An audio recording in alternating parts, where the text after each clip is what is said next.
Bonsoir à tous, heureux de vous retrouver. Enfin, je ne vous retrouve pas parce que je vous laisse avec sœur Marie-Christophe. Comme vous le voyez, elle a choisi un décor breton avec le Mont Saint-Michel qui est juste derrière. Je vous souhaite une bonne soirée avec le psaume 102. Merci ma sœur pour les bonnes paroles que vous allez transmettre à la paroisse. Merci beaucoup, Père, pour votre installation. Sans vous, je ne pourrais rien faire. C'est trop juste. Eh bien, bonsoir à chacun et à chacune. Nous nous retrouvons au bout d'un mois pour notre YouTube habituel. Ça va devenir habituel maintenant, d'après notre confinement habituel. Donc, comme vous dit le Père, nous allons prendre aujourd'hui le psaume 103 ou 102. 103 dans Jérusalem, 102 dans la Tob. Alors, dans nos attitudes de prière, je prends le risque, ou plutôt de vous rappeler où nous en étions. On a essayé de prendre donc les 7 grandes attitudes de prière qui correspondent aux étapes de notre vie. Je vous les rappelle. Première étape, l'admiration, l'émerveillement, l'accueil, la louange. C'est le nouveau-né qui s'ouvre à la vie, et c'est dans notre histoire biblique, Adam, qui s'ouvre aussi à la vie et qui s'émerveille du monde autour de lui et de la femme placée en face de lui. Deuxième attitude, nous avions l'invitation maintenant à louer, on ne reste pas seul, on invite les autres, et c'est une sortie de soi, c'est l'enfance, qui, comme nous le savons bien, l'enfance qui prend conscience que ceux qui sont autour de lui sont différents de lui.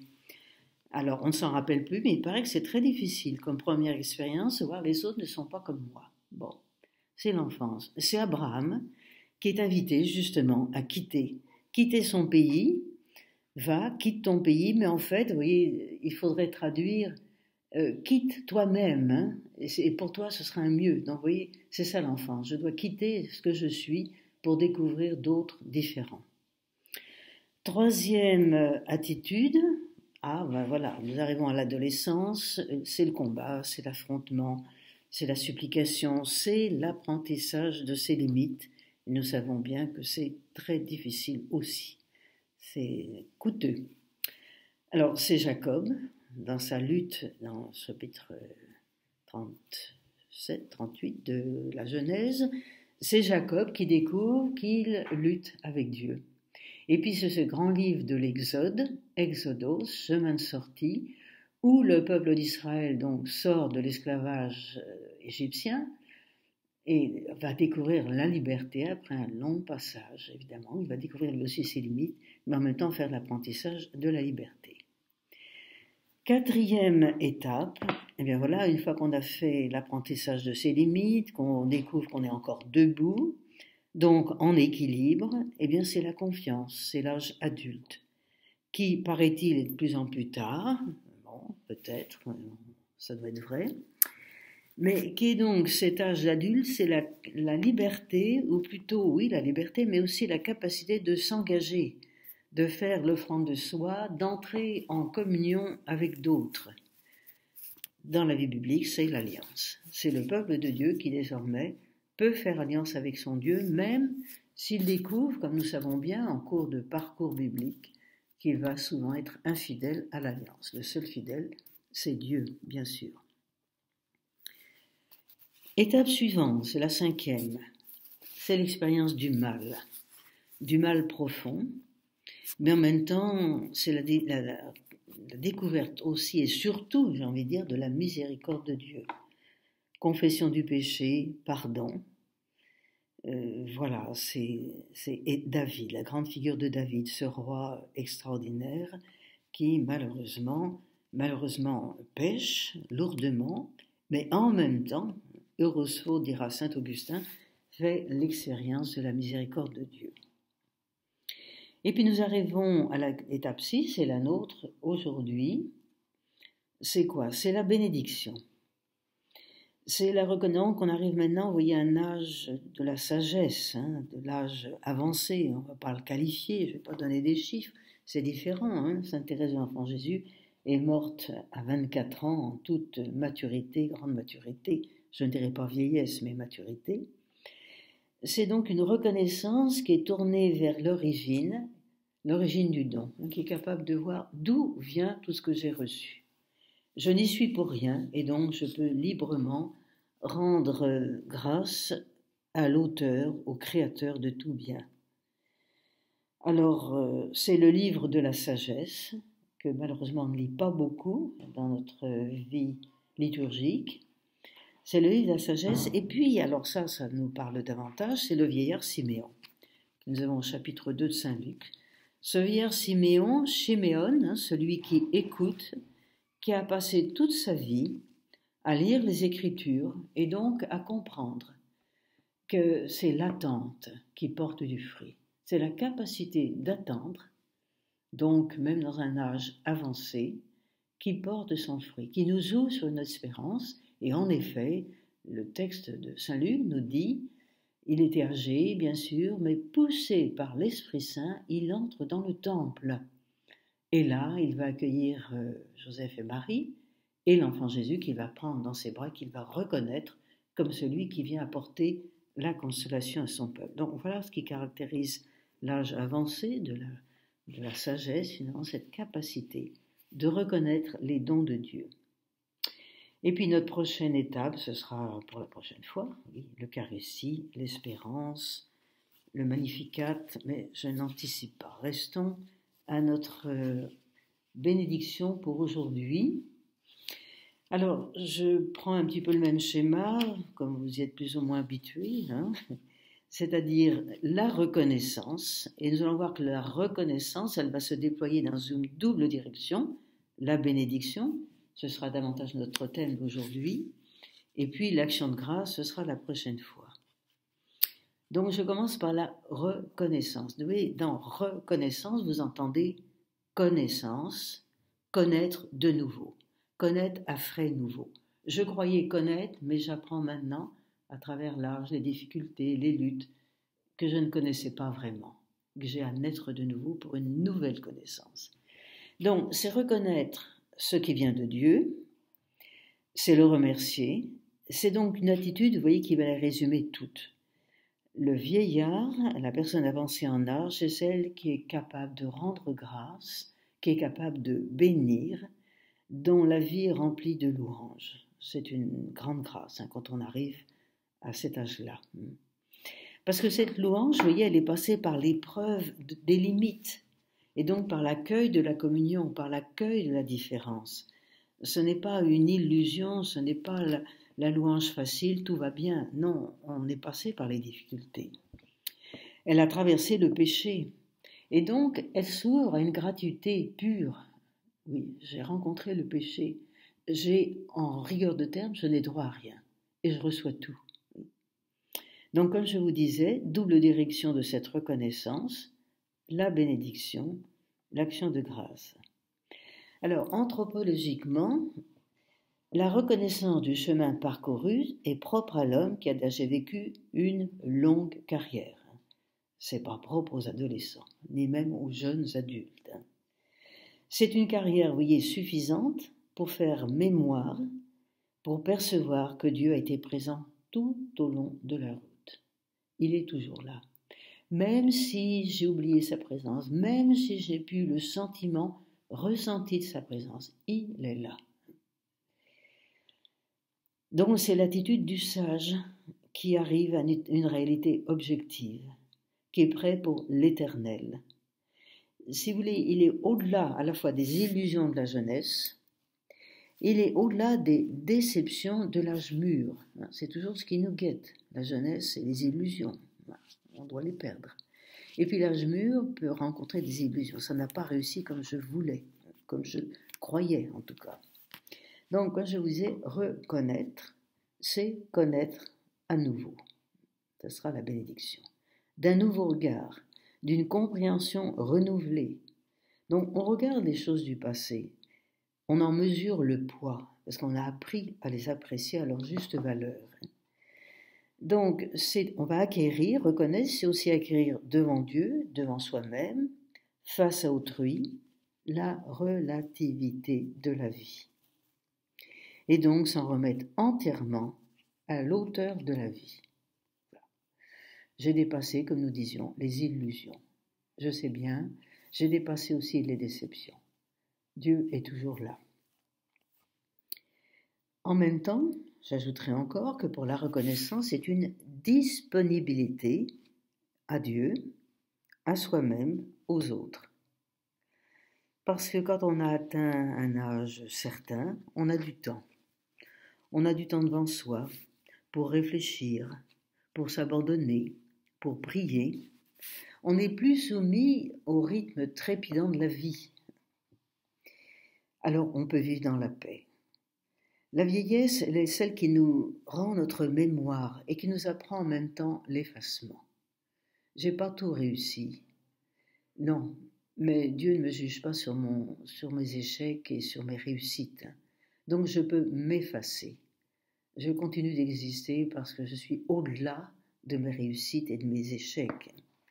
Du même coup, la reconnaissance va être tendue vers l'avenir.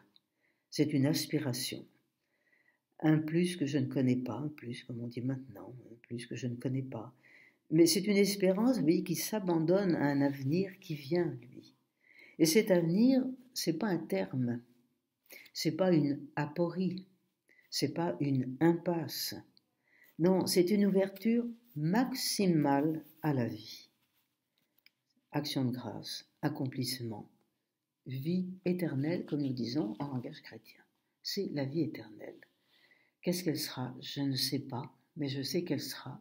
Qu'elle sera au-delà de mes espérances, qu'elle va combler mes désirs les plus profonds, et que je n'en suis pas responsable, je n'aurai qu'à l'accueillir et à m'émerveiller.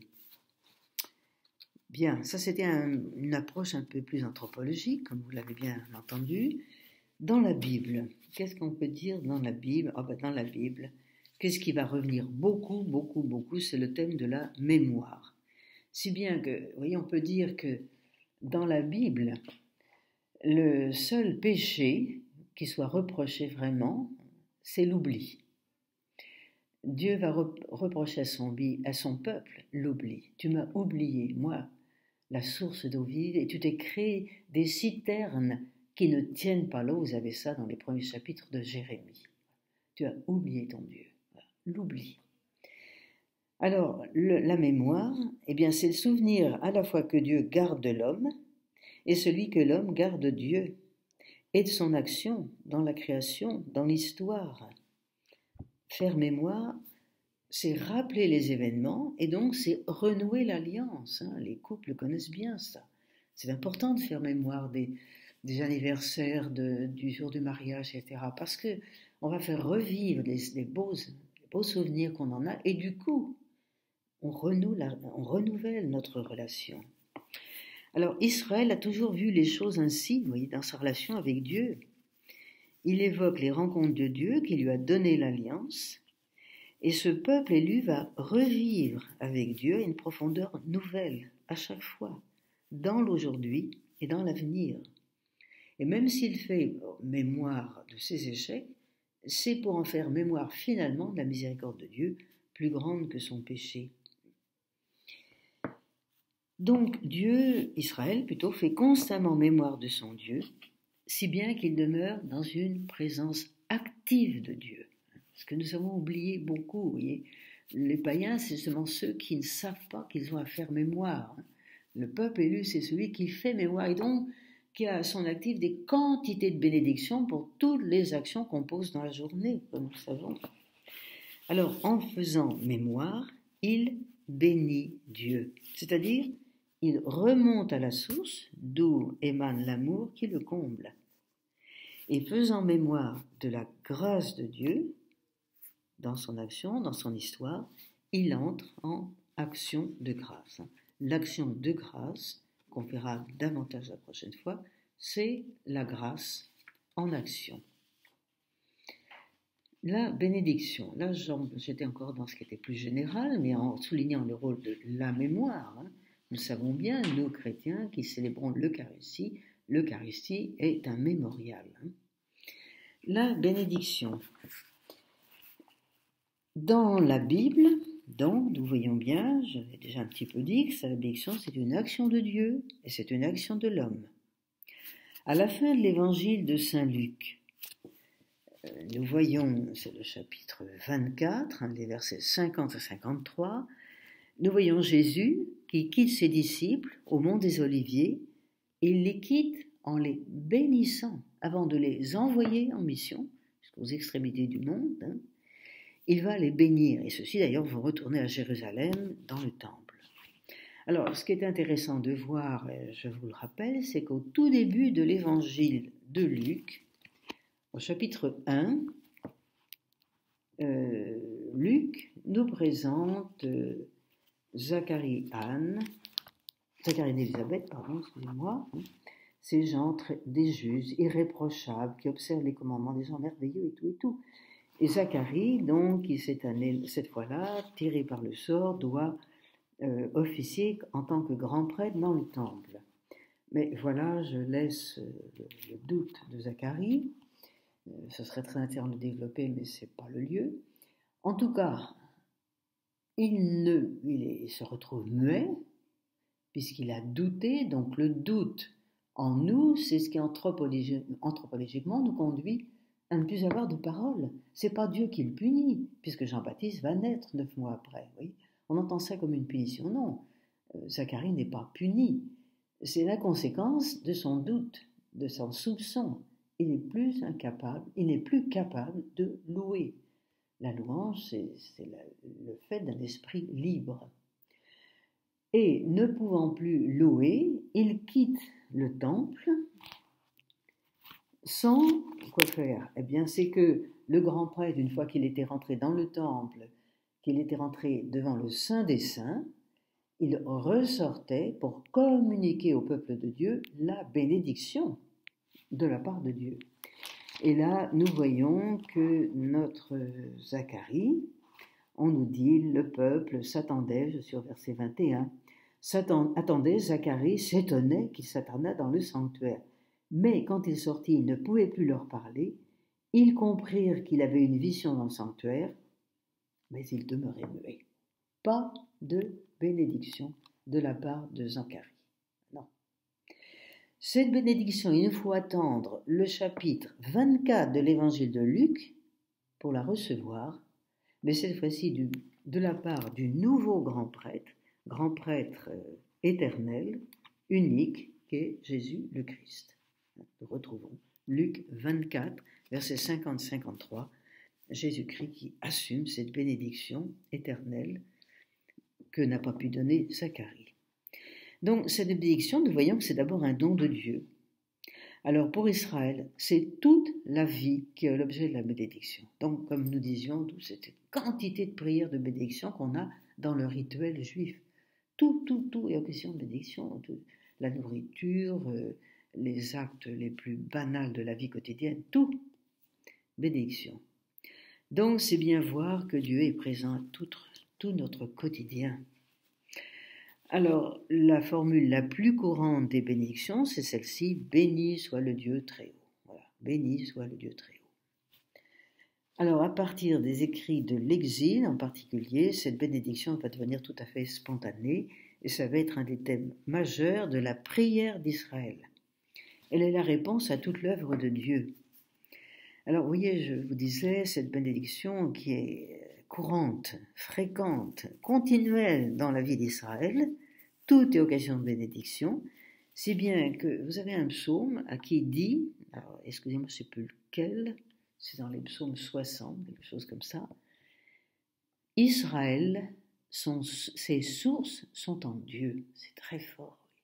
Les sources d'Israël sont en Dieu, carrément. Alors et pour nous, nous aussi, sauf que nous l'oublions, que nous notons pas à quel point tout nous vient de Dieu. Au temps de Jésus, eh bien, à l'époque de Jésus, on va assister à une nouvelle efflorescence de la bénédiction. Tous les gestes de la vie courante, tout. La vie du fidèle, elle repose sur les 100 bénédictions quotidiennes qu'il récite. 100 bénédictions quotidiennes qu'il récite. Comme on dit que le sanctuaire du désert, disent les Targum, les sanctuaires du désert reposaient sur 100 socles. Donc, oui, notre vie repose sur notre capacité à bénir. Alors, cette forme de prière israélite, la bénédiction, elle va se propager dans l'Église naissante, bien sûr, dans la tradition chrétienne, dans l'oraison liturgique, qui se termine par cette doxologie que nous connaissons bien, gloire au Père et au Fils et au Saint-Esprit. Une grande doxologie, prière d'action de grâce, qui nous vient de la prière juive. Alors, le sens théologique, eh bien, c'est finalement l'acte, la bénédiction, par lequel l'homme reconnaît, proclame la présence de Dieu dans toute sa vie, comme dans les interventions les plus grandioses. Vous voyez, reconnaître la présence de Dieu dans des actes éclatants, ça va encore, hein, ça nous saute aux yeux, donc on ne peut pas manquer. Mais dans les actes les plus banals, c'est moins évident. J'ai pas manqué mon train. Eh ben oui, pour le juif, occasion de bénir Dieu, etc., etc. Donc vous voyez, la bénédiction, c'est l'attitude de l'homme qui se déprend de lui-même, de toute son action, de tous ses biens. Il rapporte tout à Dieu. Et ça le met dans une attitude de grande liberté. Et, comme nous disions, il va rencontrer Dieu en tout ce qu'il fait. Voilà, quelques rappels sûrement sur des notions que vous connaissez bien, qui nous amènent à notre psaume, très long. Donc, psaume 103, si vous êtes avec Jérusalem, psaume 102, si vous êtes avec la Tob. C'est un psaume de 22 versets. Bénis le Seigneur, ô mon âme, bénis son nom très saint, tout mon être. Bénis le Seigneur, ô mon âme. Conclusion, versets 21-22, bénissez-le, armée du Seigneur. Toutes les œuvres du Seigneur, bénissez-le, bénis le Seigneur, ô mon âme. On dit que c'est un des plus beaux du psautier. Il se présente comme une bénédiction, comme vous l'avez entendu dans les versets que je vous ai rappelés au début et à la fin. Voilà, c'est le sens de la bénédiction. On fait tout remonter à Dieu, ce qui vient de lui. Bénédiction, vous vous rappelez en hébreu, beraka. En hébreu, la bénédiction, c'est beraka. Berek étant le genou, donc beraka, c'est ployer le genou. Donc c'est, voyez, c'est dans une telle admiration qu'on s'écroule devant les merveilles de Dieu dans votre vie, dans la manifestation de sa miséricorde. C'est au sens où Paul, qui bien sûr, en tant que juif devenu chrétien, connaissait les Écritures, et c'est aussi de quoi il parle. Voilà ce qu'il nous dit dans l'épître aux Éphésiens, que je vais retourner tout de suite. J'avais marqué la page, mais voilà. Dans l'épître aux Éphésiens, au chapitre 3, au verset 14, voilà, c'est Paul qui parle. C'est pourquoi je fléchis les genoux. Voilà, ça c'est beraka. C'est vraiment la traduction littérale de l'hébreu beraka. Je fléchis les genoux en présence du Père, de qui toute paternité au ciel, sur la terre, tire son nom. Qu'il daigne, selon la richesse de sa gloire, vous armer de puissance pour son esprit, par son esprit, pour que se fortifie en vous l'homme intérieur. Magnifique passage. Éphésiens 3, 14 et 15. Donc, vous voyez, dans l'expression de sa gratitude, l'auteur ne s'abandonne pas à un enthousiasme bruyant, triomphant et facile. Non, non, non, non. Il est dans une contemplation admirative, étonné même. Oui, il faut le dire, étonné. Étonné de quoi? Des mœurs de Dieu à l'égard des hommes. Ah oui, nous avons mal fait, nous avons péché. Dieu continue de faire le bien. Il y a de quoi s'émerveiller. Alors, cette contemplation que nous enseigne surtout la prière juive, que nous avons à épouser, à reproduire, à nous laisser prendre, eh bien cette contemplation, elle oscille d'un bout à l'autre entre deux centres d'attraction. D'une part, la condescendance, j'aime pas trop le mot, mais Dei Verbum l'emploie, ce mot condescendance, la condescendance vers Dieu qui se penche vers nous. La condescendance d'un Dieu éternel, et puis de l'autre côté, le néant de l'homme. Oui, nous ne sommes rien. Notre vie, ce n'est qu'un souffle. Elle n'a qu'une durée limitée, même si on meurt à 100 ans. Donc, le psalmiste va découvrir, c'est ce qui fait son admiration, sans borne. il va découvrir que le Seigneur, Dieu, s'inspire bien plus de l'amour que de la justice, et que son comportement est bien plus celui d'un père que celui d'un maître. Alors ça, c'est extraordinaire, ça nous l'avons vu dans tout l'Ancien Testament, c'est pas réservé à l'Évangile. Donc, l'élément important, et c'est ce que Paul nous disait dans le passage que je vous disais tout à l'heure, c'est la contemplation, cette bénédiction, elle est portée par la contemplation de l'action miséricordieuse d'un Dieu qui se montre Père. Il n'est pas seulement créateur, il n'est pas seulement maître, il n'est pas seulement tout-puissant, il est Père. Et ça, dès l'Ancien Testament, nous l'entendons. Alors, l'attitude fondamentale à laquelle correspond ce psaume, c'est l'homme qui reconnaît qu'il n'existe que grâce à cette tendresse miséricordieuse du Père, du Seigneur. Il faudrait relire alors dans le Nouveau Testament tout le chapitre 15 de Saint Luc, le Père miséricordieux, qui nous attend. Ce Père qui attend que nous revenions à lui. Donc la liberté humaine, elle apparaît non pas comme une contrainte, mais comme une obéissance d'amour, comme un élan d'amour, une sortie de soi-même, un retour vers celui qui nous attend. Notre psaume. Alors je vous disais, oui, il est long. Je ne le lirai que par petits versets, pour que ce ne soit pas trop long pour vous. Alors, au niveau du vocabulaire, bien sûr, comme vous l'avez entendu, il faut relever d'abord le verbe bénir, bénir, beraka, rappelez-vous, qui est utilisé 6 fois à l'impératif. Alors, verset 1, bénis le Seigneur mon âme, bénis son nom très saint tout mon être. Verset 2, bénis le Seigneur mon âme, vous savez quand une chose est importante, on l'a dit 2 fois. Verset 20, oui, c'est une grande inclusion. Verset 20, messager du Seigneur, bénissez-le. Verset 21, bénissez-le, armée du Seigneur. Verset 22, toutes les œuvres du Seigneur, bénissez-le. Et puis, un rappel personnel, bénis le Seigneur, ô mon âme. Donc, c'est vraiment ce mot bénir, comme nous disions, c'est le psaume de la bénédiction qui donne la tonalité du psaume. Et puis, le béni du verset 2, il est repris par ce que nous disions tout à l'heure. Verset 2, bénis le Seigneur mon âme, n'oublie aucun. Voilà. Bénir suppose qu'on ne va plus jamais oublier. Le fait de bénir, ça garantit la fidélité de ma mémoire. Voilà. Bien moyen, on dit quelquefois qu'on perd la mémoire, mais si on bénit, on gardera la mémoire. Faire mémoire des bienfaits du Seigneur. Et puis, dans le vocabulaire, toujours, quel est le mot qui va revenir beaucoup? C'est celui de l'amour, sous plusieurs tonalités. L'amour bienveillance, au verset 4, il te couronne d'amour et de tendresse. Verset 8, le Seigneur est tendresse et pitié, plein d'amour. Verset 11, fort est son amour pour qui le craint.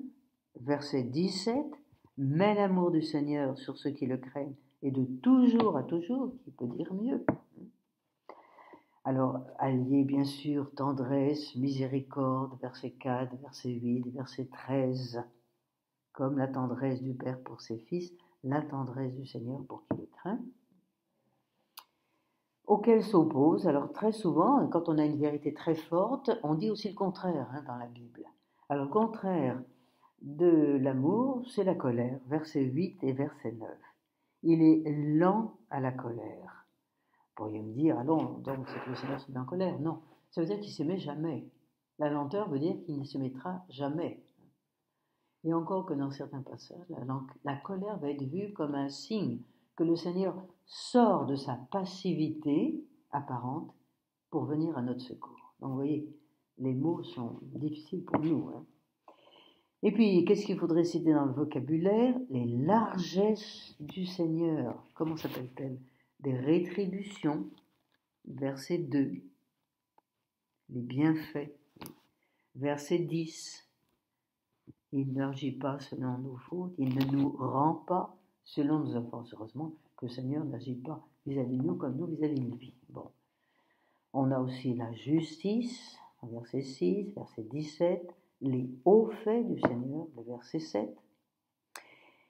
Toujours dans le vocabulaire, on a le vocabulaire du péché et du pardon. Les offenses, verset 3, verset 10. Les maladies, verset 3. Les péchés, verset 10. Les fautes, verset 10, 12. Pardonner, verset 3. Guérir, verset 3. Racheter, verset 4.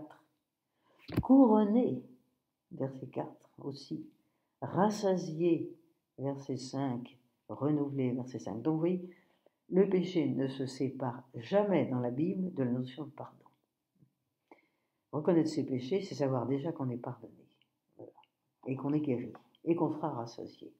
Extraordinaire, hein? Alors, on aurait une autre opposition, donc il y a péché et pardon, qui en fait ne sont pas des oppositions, mais des compléments utiles, j'ai envie de dire. On va avoir une autre opposition, qui est une opposition, mais qui est une réalité, c'est-à-dire la grandeur de l'homme et la faiblesse de l'homme. On l'avait déjà, si vous vous rappelez, au verset 8. Hein? Qu'est-ce que de l'homme que tu l'as fait, hein? Semblable à un Dieu, et en même temps très fragile. Là, ce qui nous habite est une grandeur, nous sommes capables, nous avons une dignité énorme, et en même temps, une grande fragilité. Alors, vous aviez les versets 14. Il se souvient que nous sommes poussière. Verset 15, l'homme, ses jours sont comme l'herbe. Verset 19, le Seigneur, sa royauté s'étend sur l'univers. Versets 21, 22, etc. Autrement dit, oui, cette reconnaissance de la petitesse de l'être humain, de sa faiblesse face à sa grandeur, c'est ce qui donne la liberté du psalmiste, du croyant dans la Bible. Ça ne l'écrase pas. C'est parce que je reconnais ma petitesse que je suis très libre. Si je ne réussis pas, c'est pas dramatique. Je suis capable de bien faire, mais je suis aussi capable de me tromper. Et ça me rend très libre. Les personnages, eh bien, le titre Seigneur va revenir en soi. Bon, c'est évident, c'est lui le plus présent. Alors, on a un vocabulaire à la première personne, béni le Seigneur, et puis il va passer à la première personne du pluriel, comme vous l'avez entendu à la fin. Au début, c'est béni le Seigneur mon âme, à la fin, messager du Seigneur, bénissez, armée du Seigneur, bénissez, etc. Donc, on a un mouvement d'ouverture universalisante qui donne une grande respiration au psaume. Et ça, c'est très, très... Je n'ose pas dire que c'est tous les psaumes, mais je pense que c'est presque ça. On commence généralement, vous voyez, par un personnage, hein, une personne qui se plaint ou qui rend grâce, et l'universel arrive très vite. Je vous rappelle que notre psaume 21-22. C'est dire qu'on n'est jamais, vous voyez, dans le pur individualisme. Non. L'individualisme n'existe pas. J'existe pour les autres, à cause des autres. Hein. Voilà. Alors, essayons-nous de voir un peu la structure de notre psaume, hein, suivant la structure du chandelier, si vous vous rappelez de quoi j'ai parlé un peu rapidement. C'est-à-dire que le début, la fin se correspondent, et puis il nous permet, quand on resserre, pas l'étau, mais enfin un peu quand même la structure, d'arriver au centre du psaume. Quel est le message central du psaume? C'est pas la fin qui nous dit, c'est le centre. Alors, partie A, si vous me permettez, je vais continuer à dire comme ça. Partie A, ce sont les versets 1 et 2. L'invitation du psalmiste à bénir Dieu. Bénis le Seigneur au mon âme. Donc on est en termes d'alliance. Ça, c'est un psaume qui se situe comme dans l'alliance. Et puis en face, partie A', évidemment c'est à la fin, sans doute, hein, ce sont les versets 20 à 22. Messager du Seigneur, bénissez-le. Voilà. Notre priant, notre croyant, notre psalmiste est tellement heureux de bénir qu'il invite tout le monde à le faire. Il y découvre un tel accomplissement de son identité, dit aux autres, mais faites ça autant. Vous allez voir que ça change tout dans la vie. Bénissez-les, bénissez-les. Bien. Remontons pour trouver notre partie B. Ce sont les versets 3 à 5. Eh bien, les bienfaits de Dieu vont nous inviter à un renouvellement intérieur. Il pardonne, il guérit, il réclame ta vie à la tombe. Pensons à la résurrection. Il te couronne d'amour et de tendresse. Comment ne pas changer? Il comble de bien tes vieux jours. Voilà ce qui est intéressant. Partie B', versets 17 à 19. Eh bien, cette fidélité de Dieu, dans l'exercice de son amour, il a été longuement détaillé avec des verbes très forts dans notre partie B. Pardonner, guérir, réclamer ta vie, couronner, combler. Eh bien, notre partie B' nous fait remarquer que ça nous invite, nous, à notre tour maintenant, Dieu lui nous a prouvé comment il marque son amour, eh bien, nous invite, nous, à garder l'alliance. Se souvenir, verset 18, ceux qui gardent son alliance, qui se souviennent, on ne peut pas faire moins, n'est-ce pas, face à ce que Dieu fait pour nous. Et il agit toujours le premier, comme nous le savons bien. Verset, partie C. Partie C, ce sont les versets 6 à 9. 6 à 9, le Seigneur fait œuvre de justice. Il défend le droit des opprimés. Il révèle ses desseins à Moïse. Le Seigneur est tendresse et pitié, lent à colère, plein d'amour. Il n'est pas pour toujours en procès, il ne maintient pas sans fin ses reproches. Eh bien, la justice de Dieu, qui aurait de quoi s'exercer, cette justice de Dieu, elle va nous remettre en question, parce qu'en fait, cette justice de Dieu, elle devient miséricorde. Étonnant. C'est pas le comportement humain. La justice de Dieu se transforme, se transfigure en miséricorde. Alors, verset C', partie C', verset 13 à 16, comme la tendresse du Père pour ses fils, la tendresse du Seigneur pour qui le craint. Il sait de quoi nous sommes pétris, il se souvient que nous sommes poussière. L'homme, ses jours sont comme l'herbe. Comme la fleur des champs, il fleurit. Dès que souffle le vent, il n'est plus. Même la place où il était, il l'ignore. Reconnaissance de nouveau de notre faiblesse native, c'est pas grave, nous avons rencontré la miséricorde de Dieu, et donc nous reconnaissons une fois encore cette paternité miséricordieuse du Seigneur, tendresse du Père pour ses fils. Non seulement la justice de Dieu devient miséricorde, mais cette miséricorde, elle est celle d'un Père, pas seulement d'un juge, d'un Père. Alors, il nous reste à regarder le centre. Le centre, c'est la partie D. Ce sont les versets qui nous restent, 10 à 12. Il n'agit pas envers nous selon nos fautes, ne nous rend pas selon nos offenses. Comme le ciel domine la terre, fort est son amour pour qui le craint. Aussi loin qu'est l'Orient de l'Occident, il met loin de nous nos péchés. Eh bien, la qualité unique de l'amour divin, elle est sans mesure. C'est ça, vous voyez, étonnant dans ce psaume. Il n'y a pas de mesure à l'amour divin. Vous entendez comment? Loin de nous, le ciel, la terre, l'Orient, l'Occident, loin de nous, nos péchés. Le prophète Jérémie dira nos péchés au fond de la mer. Alors, on peut parler plus loin que le fond de la mer dans la Bible. Donc, vous voyez, ce qui qualifie l'amour de Dieu, c'est que ça dépasse toute comparaison humaine. On n'a pas les mots pour traduire l'amour divin, qui est infini, qui est au-delà de l'espace et au-delà du temps. Comme disons, le temps, un grand refrain du pape François, le temps est supérieur à l'espace, mais la Bible nous apprend que l'amour de Dieu est supérieur au temps et à l'espace des deux.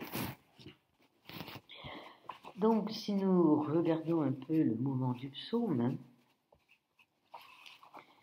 eh bien, nous découvrons finalement la prière du psalmiste. Elle est passée par le creuset de l'amour miséricordieux. Il a béni, oui, bien sûr, mais à force de bénir, il a détaillé, vous voyez, les raisons de la bénédiction, puis il a découvert au fin fond, que l'amour de Dieu, il est miséricorde, plus grand que notre péché, au-delà de notre péché. Et c'est un approfondissement à la fois personnel et universel. Donc, cet amour de Dieu, il est tel qu'il va susciter l'amour de notre côté aussi, bien sûr. À l'origine, en Israël, avec Jésus dans l'Église, comment ce psaume est utilisé? Quelle est la situation d'origine de ce psaume? Vous savez, je vous le dis à chaque fois, mais tout le monde vous le dira, on ne peut pas dater précisément les psaumes. Donc ici, vu les thèmes qui sont traités, en particulier cet amour miséricordieux sans espace, au-delà de l'espace, au-delà du temps, on peut le dater probablement d'après l'exil, d'après l'expérience douloureuse de l'exil, où le peuple de Dieu n'a plus le temps, n'a plus sa terre, n'a plus de roi, qu'il a évidemment approfondi sa relation avec Dieu, c'est clair.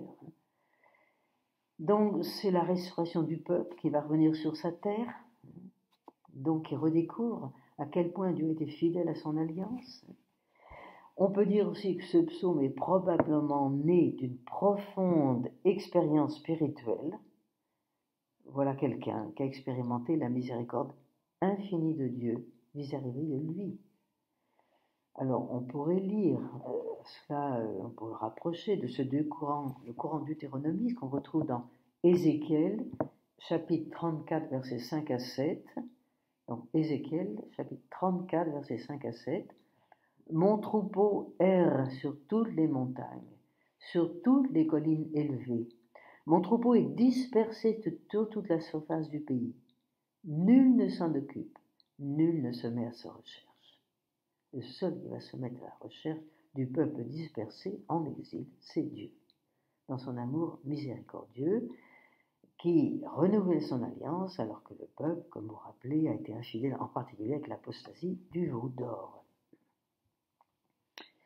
Alors, en Israël, Dieu fait alliance avec Israël par l'intermédiaire des prophètes. C'est toujours le pardon de Dieu qui restaure Israël, qui le fait rentrer sur sa terre, qui lui apprend à compter sur Dieu, comme un fils sur son père, mais dans une conscience toujours plus accrue de sa fragilité. Oui. Il faut que l'être humain apprenne qu'il est fragile et que la fragilité n'enlève rien à notre dignité et ne nous fait pas démériter vis-à-vis de Dieu. Non. Ça, c'est l'expérience fondamentale d'Israël, qu'il annonce au peuple comme une bonne nouvelle. Il faudrait relire dans le Deutéronome, chapitre 6, en particulier tous les premiers versets du chapitre 6. Alors, bien sûr que ce psaume va prendre une coloration messianique, parce que c'est avec le Messie que cet amour miséricordieux va prendre toute son incarnation, toute sa réalité. Alors, dans la liturgie juive, le psaume est récité dans une grande solennité au Yom Kippour, le jour du grand pardon. Le Yom Kippour, là, le grand prêtre vient demander solennellement pardon au nom du peuple et, après de rentrer auprès du Saint des Saints, transmet ce pardon de Dieu à son peuple. Alors, André Chouraki nous dit que ce psaume a été appelé le Te Deum de la Bible. C'est très beau. Le Te Deum, à toi Dieu, notre louange. Avec Jésus, au temps de Jésus, qu'est-ce qu'on peut prendre dans l'Écriture? Il y aurait beaucoup de choses à dire, mais bon, quand même qu'on avance. Bon. Bien sûr que c'est en Jésus lui-même que va se manifester concrètement l'amour de Dieu, tel qu'il est chanté dans le psaume. Et pour ça, je vous relis la première épître de Saint Jean, chapitre 2, verset 2. Je répète, Première de Saint Jean, chapitre 2, verset 2, que nous dit Saint Jean? Si quelqu'un vient à pécher, nous avons comme avocat auprès du Père Jésus-Christ le juste. C'est lui qui est victime de propitiation pour nos péchés, non seulement pour les nôtres, mais aussi pour ceux du monde entier. Qu'est-ce que nous pouvons craindre après tout cela? Complétons avec Saint Paul dans la lettre aux Colossiens, Colossiens chapitre 1, versets 13 et 14. Voilà ce que nous dit Saint Paul. Jésus bien sûr, nous a arrachés pendant la résurrection, en ce temps pascal, il nous a arrachés à l'empire des ténèbres. Il nous a transférés dans le royaume de son Fils bien-aimé, en qui nous avons la rédemption, la rémission des péchés. Accomplissement total. Qu'avons-nous à craindre? Dans la tradition de l'Église, bien sûr que l'Église va lire ce psaume d'une façon christologique. C'est en Jésus, c'est dans le Fils de Dieu, fait chair, ressuscité d'entre les morts, nous venons de le célébrer il y a 8 jours, que nous apprenons à bénir le Père et à reconnaître le don extraordinaire qu'il nous fait de son amour. Jésus, cet amour de Dieu qui nous était présenté, vous voyez, comme plus grand que l'espace, hors du temps, il culmine en Jésus-Christ où la plénitude n'a plus de frontières. Nous n'avons plus de mots. Paul va employer le mot plérome, parce qu'on n'a plus de mots pour qualifier cet amour infini de Dieu à notre égard. Alors, j'aime bien citer, vous voyez au passage, Sainte Catherine de Sienne, qui a reçu beaucoup de révélations, et entre autres la miséricorde de Dieu. Voilà ce qu'elle écrit. Elle dit Sainte Catherine de Sienne, ce qu'elle a écrit, elle entend le Seigneur lui faire, et je vais conclure plus ou moins là-dessus, entend le Seigneur lui faire cette confidence. C'est Catherine de Sienne qui parle à la suite des révélations que Jésus lui a faites. Dans le désespoir, lui dit Jésus, dans le désespoir, il y a le mépris de ma miséricorde, par lequel le pécheur estime son crime plus grand que ma miséricorde. Pensons à Judas. Et on ne dit pas que Judas est en enfer. Mais oui, la différence entre Pierre et Judas, Pierre éclate en sanglots, Judas doute de la miséricorde.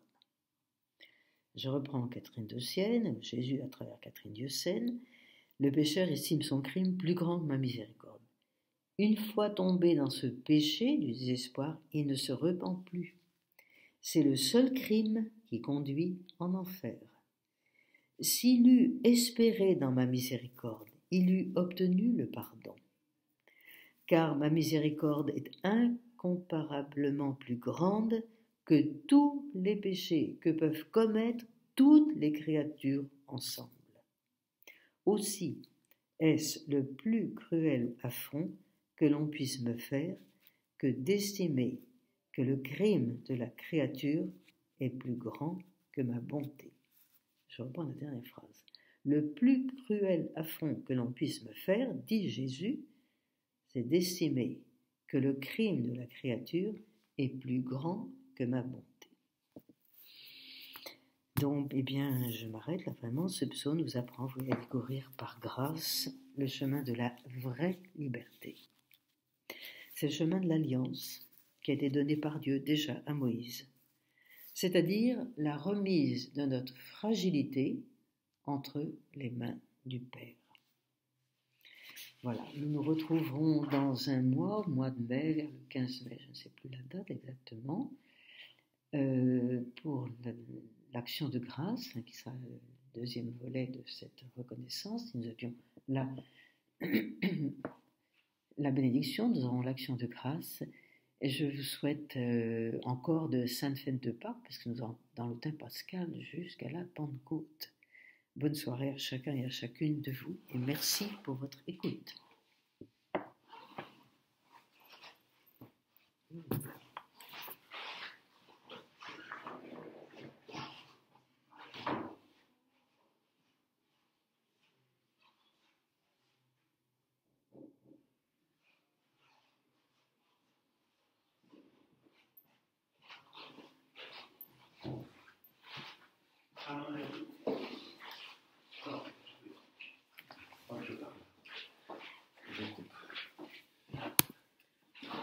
avec ça à faire.